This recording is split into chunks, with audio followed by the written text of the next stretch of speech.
This episode is supported by Heinous, an Asian true crime podcast.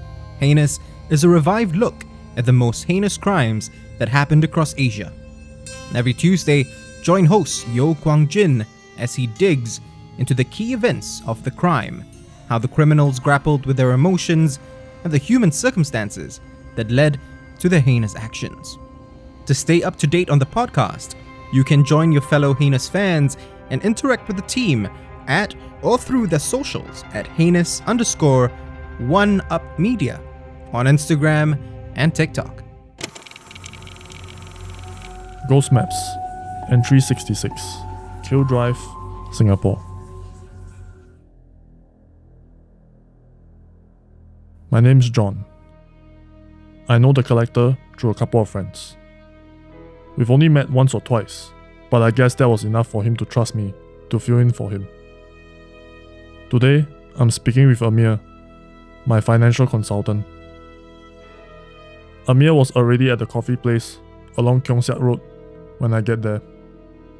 Smartly dressed with perfectly styled hair, Amir doesn't notice me at first. Just like every other time I've met up with him, he was staring at his tablet, lost in a spreadsheet or some reports. He jumps a little, then smiles as I pat him on the back and says, "Always damn garang are you." He laughs and tells me, "What to do? Work never stops." We chat a little bit more before I shift the conversation to what we are really here for today. Something that has happened to Amir when he was 16. I place my phone on the table and turn on the voice recorder app. Amir finally put his tablet away, so I asked him to start from the beginning.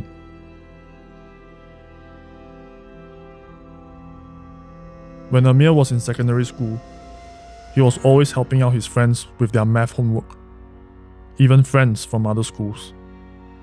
Numbers just came naturally to him, so he was happy to be their unofficial tutor. Of course, it didn't hurt those friends would pay for his time with rare Pokemon cards, emo CDs, or even an invitation to stay for dinner. On one particular evening in 2001, Amir was heading to his friend Wei Yong's home, a landed property on Kew Drive. He's never been to Yong's place before, so he asked his mum to drive him there. Yong had given him very specific directions of what routes to take, and strangely enough, what routes not to take. After a couple of twists and turns, Amir's mum found Yong's place and dropped Amir off. Yong's neighborhood seemed ordinary enough. Well lit by streetlights, the sounds of television playing in his neighbor's home. Amir couldn't shake an uneasy feeling. It didn't help that all the lights in Yong's home seems to be off, or that Yong didn't respond to the many times that Amir rang his doorbell. Amir reminds me this was the early 2000s. Mobile phones weren't as prevalent as they are today. And so, after a while, Amir decided the best thing to do was to walk back to the main road and look for a payphone. Amir tried to remember the route his mother has taken, but soon found himself lost. He ended up on a stretch with fewer houses, which wouldn't have been particularly eerie if not for the last house on that stretch. The house was large and seemingly abandoned, flanked all around by large banana trees. It was one of those old kampong houses with atap roofs. Its front door hung open, revealing nothing but darkness inside. Amir only caught a quick glance but swore he saw something moving in there. He tried to double back, to get out of there, but for some reason, every turn he took brought him back to that old house. Amir started to panic. The lights in the few neighboring homes were all switched off now too. More and more, Amir grew certain that was something in the old house and that it was watching him. He started to run. It wasn't the smartest move, but there was nothing else he could do. He only hoped if he ran long enough, he would stumble upon a way out of that stretch. and after what felt like was an eternity, he eventually did. He was on a different stretch now, with different homes, some of which were bustling with activity as families gathered around for dinner or TV time. Further down this stretch, he could see the path to the main road. Amir started towards that path, feeling a sense of relief, until he was gripped by that feeling again. That feeling that he was being watched. The feeling was stronger than before. Amir was a shy kid, but shyness had its limits. He decided to ask one of those families if he could use their phone to call Yong. He turned around towards the liveliest sounding houses on the stretch, only to be greeted by a woman in white, standing right in front of him, with long black hair and no face. I asked Amir what he did. He tells me he did the only thing he could do. He fainted. Amir eventually woke up with a start. He was laying on a bare mattress in what looked like a cross between a bungalow and a temple. By his side was an elderly Chinese woman who assured him, in Malay, that he was safe. The woman, he soon learned, was a medium who lived where he had fainted. She had been watching that old kampong house for decades now. It had been abandoned many years before she had even moved into the area and passed from owner to owner. No one had been able to sell the land it sat on. Every time someone tried, something strange or tragic would occur.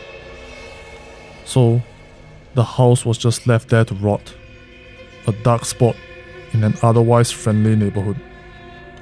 The old woman had spent the later part of her life protecting passerbys from the creature that lived within. She offered to escort Amir back to the main road via a route that she was sure was safe. On their way out, however, Amir passed by Yong's house again. This time though, all his lights were on. The television was blasting in their living room. Yong's grandmother was on the couch with his younger sister. His parents were chatting on the swing in the little garden next to their driveway. Yong's father greeted Amir as he stepped through the gates. Amir asked what time the family had returned home from wherever they were. Yong's father looked confused. "Amir," Yong's father said, "we've all been here since this afternoon."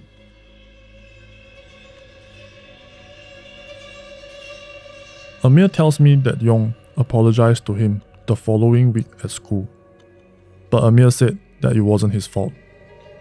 Funnily enough though, Amir says that he met up with a client recently who had moved into that area.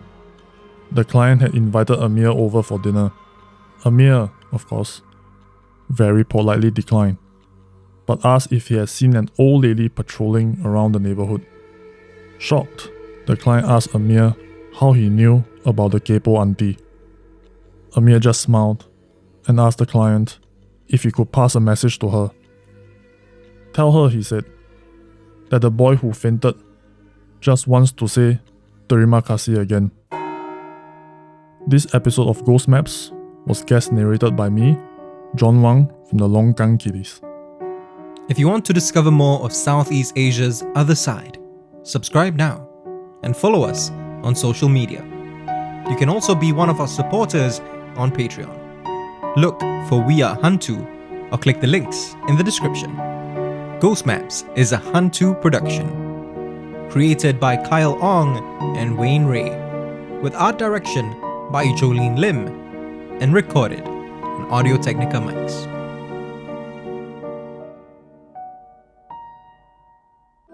Well, this has been Jon Wang, the most handsome narrator from the LongKangKitties. You can find us on Facebook, Instagram, SoundCloud, and Spotify. Thank you very much for listening. I shall see you next time.